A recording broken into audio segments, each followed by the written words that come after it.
Assalamualaikum warahmatullahi wabarakatuh.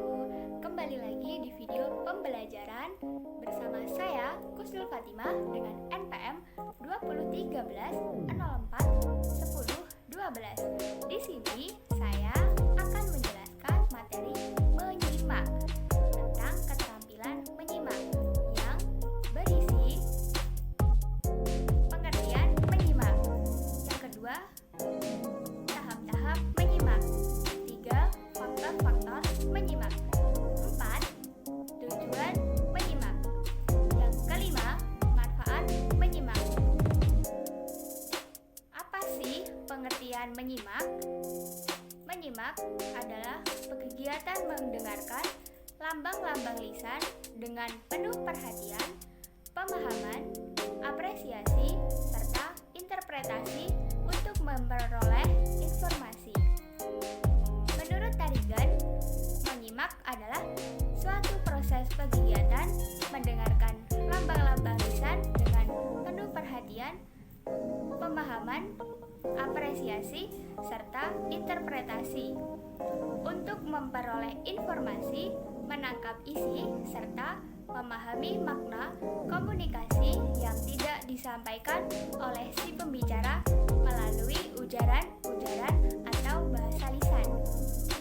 Menurut Sabarti, menyimak adalah suatu proses yang mencakup kegiatan mendengarkan bunyi bahasa, mengidentifikasi, menginterpretasikan, dan merealisasi atas makna yang terkandung di dalamnya. Yang kedua, tahap-tahap menyimak.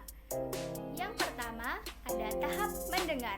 Tahap mendengar merupakan tahap awal yang dilakukan oleh penyimak. Pada tahap ini, penyimak baru mendengar segala sesuatu yang dikemukakan oleh pembicara dalam ujaran-ujaran atau pembicaraannya. Yang kedua, ada memahami. Setelah ujaran-ujaran masuk ke telinga, penyimak berusaha untuk memahami isi ujaran atau pembicaraan dengan cara mengolah bunyi-bunyi bahasa menjadi satuan bahasa yang bermakna. Maksudnya adalah pembicaraan perlu dimengerti dan dipahami oleh penyimak. Yang ketiga, yaitu tahap menginterpretasi. Setelah penyimak memahami makna berpembicara,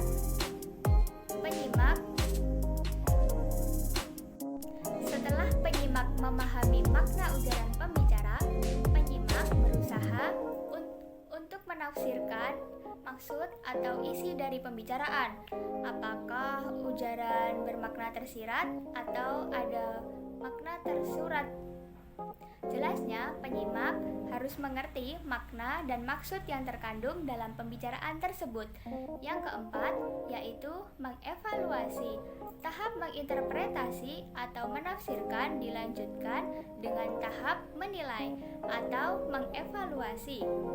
Penyimak yang baik tidak asal menerima apa-apa yang disimaknya, tetapi dia akan menilai di mana keunggulan dan kelemahan, kebaikan dan kekurangan sang pembicara, sehingga pesan, gagasan, atau pendapat pembicara dianggapnya tak pantas atau tidak untuk diterima. Yang terakhir yaitu tahap menanggapi. Tahap menanggapi merupakan tahap yang berada pada tingkat-tingkat yang lebih tinggi. Di sini, penyimak mulai menggunakan kesempatan untuk berganti peran dengan pembicara. Pada tahap ini, penyimak menggunakan hasil akhir dari kegiatan menyimaknya. Penyimak akan mengatakan setuju atau tidak setuju atas isi pembicaraan yang telah disampaikan oleh pembicara. Topik yang ketiga yaitu faktor-faktor yang mempengaruhi proses menyimak. Yang pertama ada faktor fisik. Kondisi fisik seseorang penyimak merupakan faktor penting yang turut menentukan keefektifan dan kualitas keaktifan fisik yang mengganggu dalam menyimak yaitu 1. Kondisi fisik yang jauh di bawah gizi normal. Yang kedua, kondisi yang sangat lelah. Yang ketiga, mengidap suatu penyakit fisik sehingga perhatiannya kurang dalam menyimak. Lingkungan fisik yang mengganggu dalam menyimak yaitu ruangan yang terlalu panas atau dingin, suara yang bising, orang yang bergerak atau berjalan kian kemari, orang yang membawa benda berisik atau mengganggu seperti handphone. Yang kedua yaitu faktor psikologis. Psikologis adalah sikap-sikap atau sifat-sifat pribadi dalam diri seseorang. Faktor psikologis yang dimaksud yaitu yang pertama, prasangka dan kurangnya simpati terhadap para pembicara terhadap sebab akibat yang sedang dibahas. Yang kedua, keegoisan atau mementingkan diri sendiri, yaitu sikap penyimak yang hanya mementingkan diri sendiri sehingga apa yang disampaikan oleh pembicara tidak ditanggapi dengan serius. Yang ketiga, pandangan yang tidak luas, yaitu keterbatasan wawasan penyimak terhadap bahan simakan yang menimbulkan salah satu makna dari apa yang disampaikan oleh pembicara. Yang keempat, bosan dan jenuh, yaitu kondisi penyimak yang sudah bosan dan jenuh karena bahasan yang terlalu lama dan panjang sehingga penyimak menjadi enggan untuk melanjutkan simakannya. Yang kelima, sikap sopan. Apabila pembicara dengan penyimak bersifat sopan, maka dalam menyimak akan terasa nyaman. Faktor ketiga yaitu latar belakang pengalaman, yang merupakan faktor terpenting dalam menyimak. Kurangnya minat dalam menyimak akibat kurangnya pengalaman dalam bidang yang disimaknya. Yang keempat yaitu faktor sikap. Di antaranya yang pertama, pokok pembicaraan yang disetujui atau disepakati akan lebih menarik perhatian penyimak. Yang kedua, pembicara harus memilih topik yang sesuai dan disenangi oleh para penyimak. Yang ketiga, penampilan pembicara yang menarik dan menyenangkan memberi pengaruh positif untuk penyimak. Yang kelima, yaitu faktor jenis kelamin. Dalam menyimak, pria dan wanita mempunyai perbedaan sifat dalam menyimak. Pria cenderung memiliki sifat yang objektif, aktif, keras hati, analisis, rasional, tidak mau mundur, netral, intensif, berdikari, swasembada, dan menguasai emosi. Sedangkan wanita cenderung bersifat subjektif, pasif, simpatik, difusif, sensitif, mudah terpengaruh, cenderung memihak, mudah mengalah, reaktif, bergantung, dan emosional. Yang keenam yaitu faktor lingkungan.